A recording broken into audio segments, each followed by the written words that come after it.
Let's rewind to Libya's ancient roots, where the sands of time have witnessed the rise and fall of civilizations for thousands of years.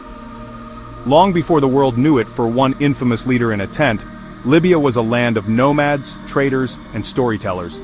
This land was a crossroads of African kingdoms and Berber tribes, where ancient cultures mingled and left their mark on the landscape and the people.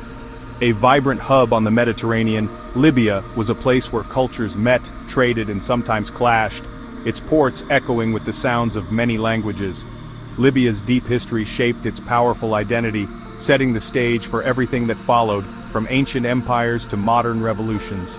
Fast forward to the early 1900s, Italy, hungry for empire and eager to expand its reach, invaded Libya. The occupation was brutal. Italy imposed its language, culture, and rule, building new cities and trying to erase Libyan traditions.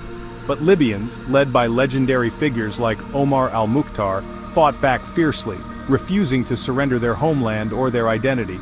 Colonial rule left deep scars, disrupting societies, displacing families, and sowing seeds of future conflict that would echo for generations. After World War II, the colonial era ended. Libya, under Allied administration, faced an uncertain future, its people yearning for self-determination.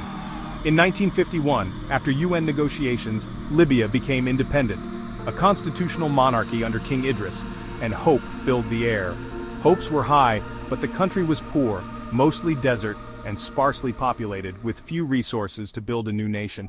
Everything changed in the late 1950s when Libya struck oil, lots of it. Suddenly the future looked very different.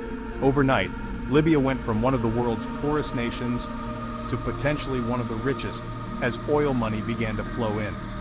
Oil brought wealth, but also new tensions over who controlled it and how it was spent, sparking debates and rivalries. Beneath the surface, questions simmered about fairness, power, and the future of the nation.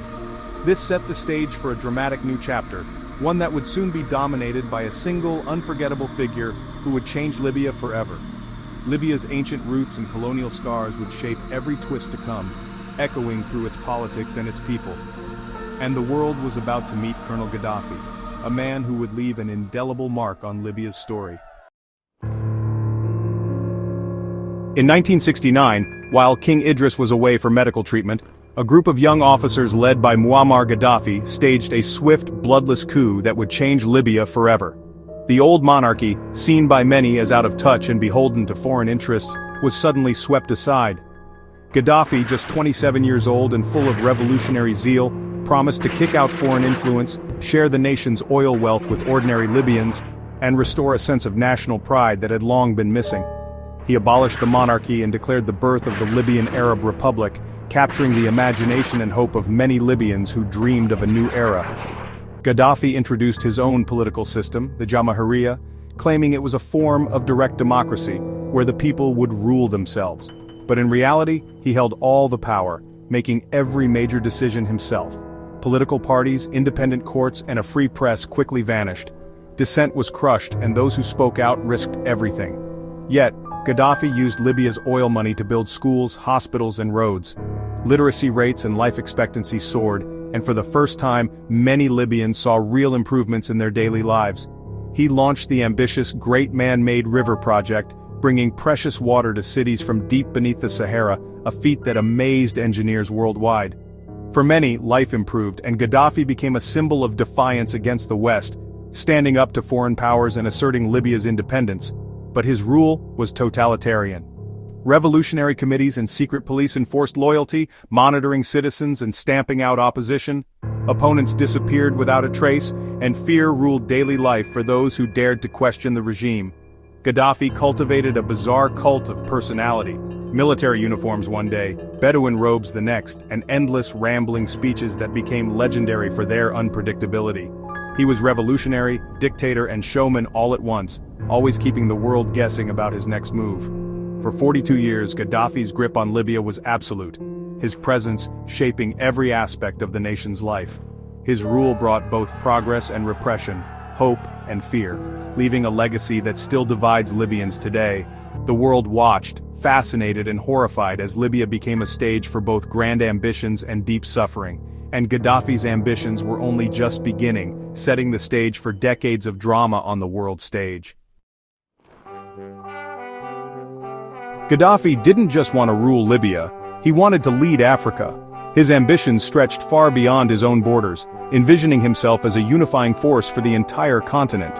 After his pan-Arab dreams failed to materialize, Gaddafi rebranded himself as a Pan-Africanist, pouring billions of dollars into Africa's development and political landscape. He saw Africa as the future, and himself as its champion. Libya bought hotels, farms, telecoms, and oil networks across more than 20 African countries, embedding Libyan influence in daily African life and business. Gaddafi's investments made him influential, funding the African Union and pushing for a United States of Africa, a single government and currency for the continent. To some, he was a visionary lifting Africa's fortunes. To others, a meddler seeking power and control over their nation's futures. His support could build economies or destabilize governments. He was both benefactor and disruptor, shaping destinies in ways both positive and controversial.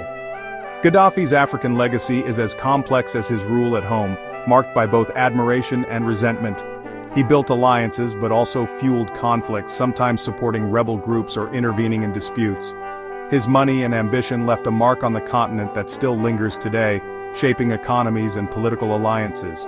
Whether seen as a hero or a troublemaker, Gaddafi's reach extended far beyond Libya's borders, touching millions of lives.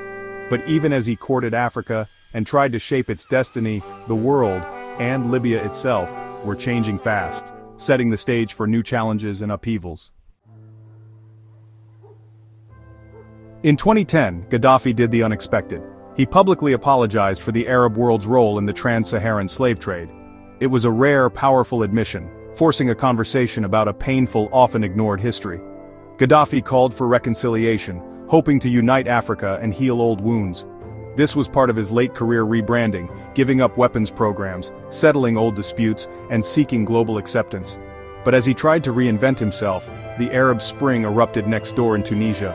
Protests swept the region, toppling dictators and igniting hope and anger across the Arab world. The winds of change were heading straight for Libya. In 2011, inspired by the Arab Spring, Libyans rose up, first in Benghazi, then across the country. Gaddafi responded with brutal force, vowing to crush dissent. His crackdown turned protests into civil war, with rebels seizing cities and Gaddafi's loyalists digging in. As Gaddafi's forces threatened Benghazi, the UN authorized a no-fly zone and NATO launched airstrikes. The intervention shifted the balance, giving rebels crucial support. After months of fierce fighting, rebels stormed Tripoli in August. Gaddafi fled, but was captured and killed in Sirte that October. His violent end was broadcast worldwide, a shocking finale to 42 years of rule. Libya's dictator was gone, but the country's troubles were far from over. The world watched, hopeful and anxious. A new era was beginning, but chaos loomed. Gaddafi's fall brought euphoria, and then chaos. Libya held its first democratic elections, but hope quickly faded. Decades of dictatorship had left no real institutions, only rival tribes and militias. Armed groups refused to disband, carving the country into fiefdoms. Two rival governments emerged, one in Tripoli, one in Tobruk, each backed by different militias and foreign powers.